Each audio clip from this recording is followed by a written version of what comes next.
Hello, everyone. Thank you for checking out this episode of Really Dicey. This is Manning, And I'm Banana Chan. and today we're going to talk about Banana Chan's contribution to the new Ravenloft book, Van Richtman's Guide to Ravenloft. For those that may not know, which parts of Ravenloft did you work on? Yeah, thank you so much for having me. So I worked on the folk horror section. So that was like somewhere in the beginning. I did a little bit of work also on the occult detective genre, and I also worked on the domain iCath. ICAF in particular. I really like the story for this, but I know this is not. Oh, thank you.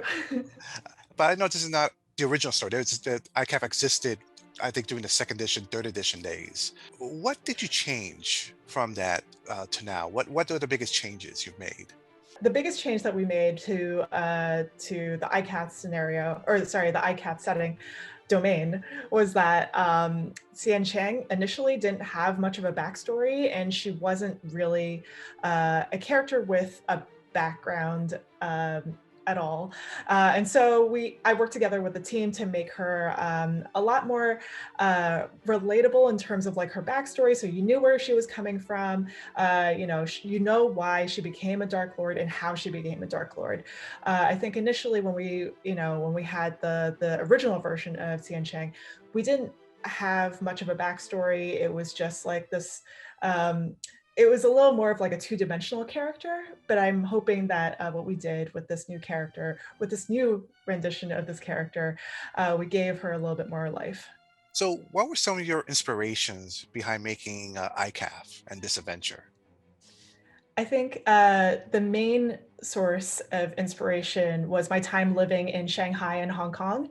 So back when I was living there, there used to be this horror hotline that people used to dial into, and they would tell all of their horror stories and their experiences with actual paranormal things that happened in their life. So I took a lot of inspiration from that. I also took a lot of inspiration from Junji Ito's work. So specifically in Spiral, that was like this collection of manga from all of his stories about the specific spiral thing that was happening in a small town.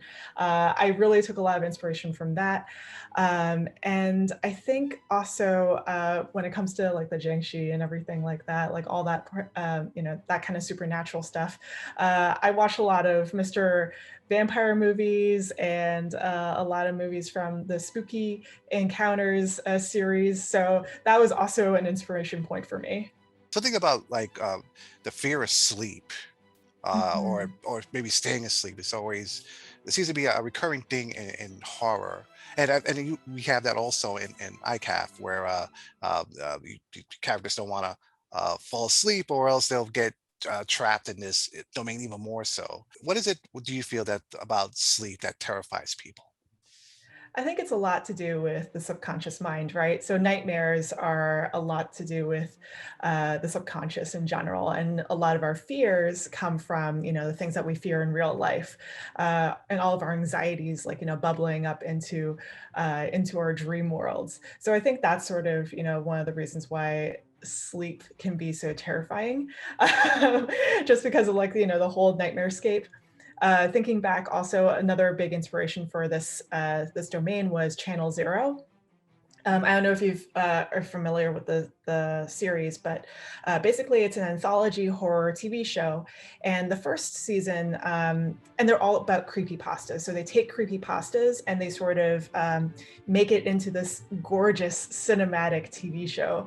And the first season had a lot to do with basically like the idea of childhood and the childhood traumas that you face, like, way back in the day that resurface as an adult.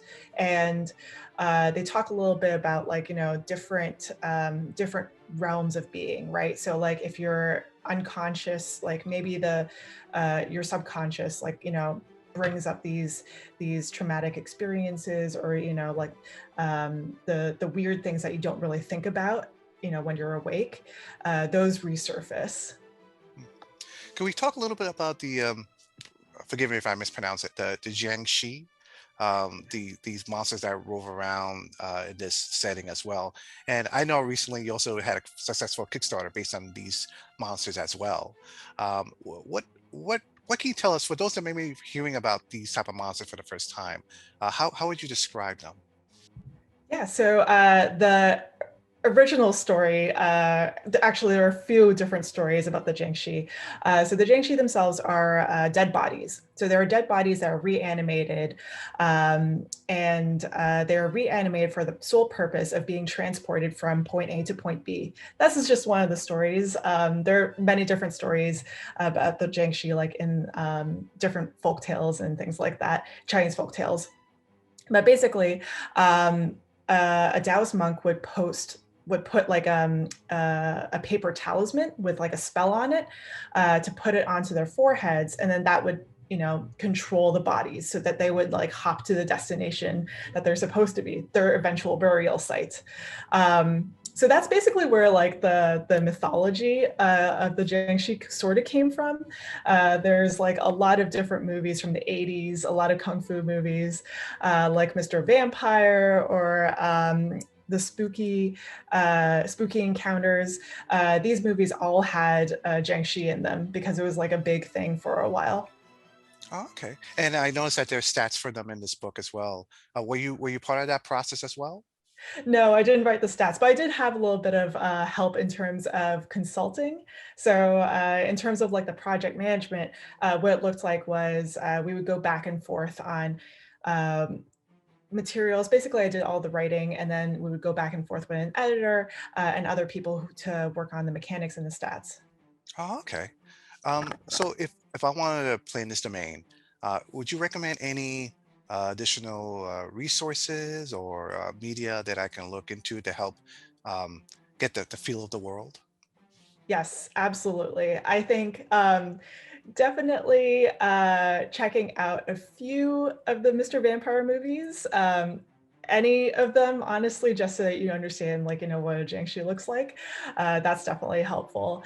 And I think if you're into sort of like the horror of like the body horror that's seen in the Four Daughters, definitely check out Channel Zero, season one, because it specifically has a child made out of teeth in it. Um, and also, I think like any sort of other body horror type of TV show or movie would be great for this. Hmm. If I was um, game mastering this session and you were one of my players, what character would you make for this? Oh gosh, that is a good question. I would definitely be interested in making probably a very tragic character. Maybe someone that's like more interested in, I would say actually more of like a detective, like an occult detective sort of character, just like being introduced into this world and like walking through it and seeing trying to solve like the people's problems, like basically because all the NPCs are they're sort of stuck in this domain, like most of the other domains, they're just like sort of stuck, right? And they have to survive day to day. And so I guess like a character who's like willing to help the people that are around them while somehow they also have like a tragic backstory so that they have like some sort of empathy towards the characters around them as well. Oh, speaking of which, another great piece of media would be Junji Ito, the Spiral series of comics that he wrote a while ago, or the manga. That's a great starting point as well for understanding, like I guess the weird creepiness of the labyrinth of cath. You mentioned also that you worked in the occult detectives for Mhm. this book as well. Because usually when I think of occult detectives, I think of a modern setting. So how did you be able to fit that theme into Dungeons and Dragons exactly? So the theme, so I guess to like go back a little bit, I would say that the trope of the occult detective is actually like a pretty old one. I would say like the first occult detective was Karnacki. So Karnacki was like this fictional Thomas Karnacki was like this fictional occult detective from 1910. 1910s, somewhere around then. And so I would say like the trope has been around for a very long time, but how it's adapted to the modern time has changed a lot. So now we're seeing, things like you would consider Buffy to be an occult detective. You would also consider Scooby Doo to be an occult detective genre. And so I would say like the definition of what an occult detective has definitely changed over time. Folk horror. So you've Mhm. written parts about that. Folk horror seems to be something that's coming back into popularity. It was, in a way, sort of like it was popular in the '70s with things like The Wicker Man and similar films, and now with like films like Midsommar. Um, there it seems, yeah, it seems like that fascination is back. Why do you think that is? I think that there's a few reasons why. So back in the 1960s or 1970s, folklore has actually been around for like a very long time as well. Not as long as the occult detective trope, though I'm sure historians can argue that.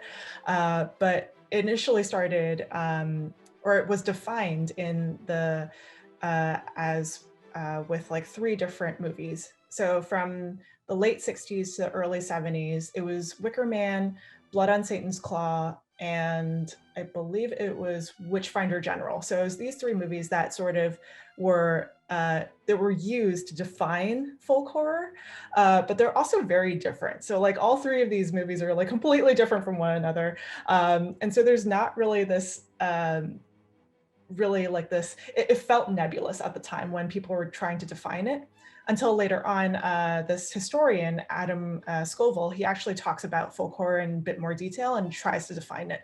So the actual definition, or not the actual definition, but the way that he puts it is that in folk horror, there's this thing called the folk horror chain. And so it has to be in a rural area with like a lot of nature.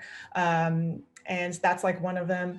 The second part is that it has to be about an isolated community. So isolation is a huge thing. So it's a community of people, maybe they're like separated from the rest of the world, so they have their own thoughts and beliefs, and because of these thoughts and beliefs, they're not always like moral, or they're not always necessarily like he there's like a specific quote that he uses, but um, they're not necessarily disingenuous, but like they are harmful, which goes into the last chain of the folk horror chain, which is that the movie or the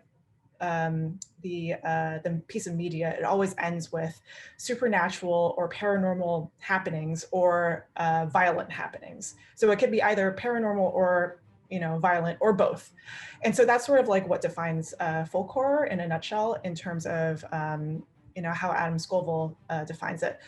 And I think that the reason why it's becoming more prominent now is because we're in sort of like this digital age, and there's like this need to go back to nature, especially right now with the pandemic and being under lockdown. Everyone is like just like interested in going into the outdoors, but even prior to that, right? So Midsommar was, I believe, made in 2018 or 2017, but around then, I think that there was like a lot of interest in the health and wellness industry. So like the wellness industry is becoming like a big thing.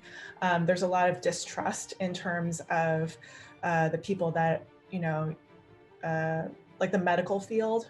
I think specifically, like that's one of the reasons why a lot of people started to look for more natural solutions or more wellness type solutions. And so I think that this return is sort of like how it paralleled, the hippie culture back in the 60s or 70s. Now we're seeing this resurgence because everyone is trying to find like a new sort of natural solution, right? So I think that's one of the reasons why folk horror is becoming such a big thing. Is there anything I haven't asked you about that you want to share about your experiences writing for the recent Ravenloft book? Um, I think I definitely enjoyed writing for Ravenloft. This was definitely like a fun time. I really enjoyed getting to talk to Jabari Brothers, who I'm not sure if you've already spoken with them already, but they were great to chat with because we got to like bounce ideas off of one another. And also Wes definitely had a great time working with him, just like, going through the content and making sure that everything fits within like I guess like the needs of the IP. Oh, okay. That's well. Thank you so much for taking the time to talk to us about your contributions to the new D&D book. To our viewers out there, I thank you for taking the time to check out this interview. Um, Stay safe out there, get your shots, and have a great day. Thank you. Bye everyone.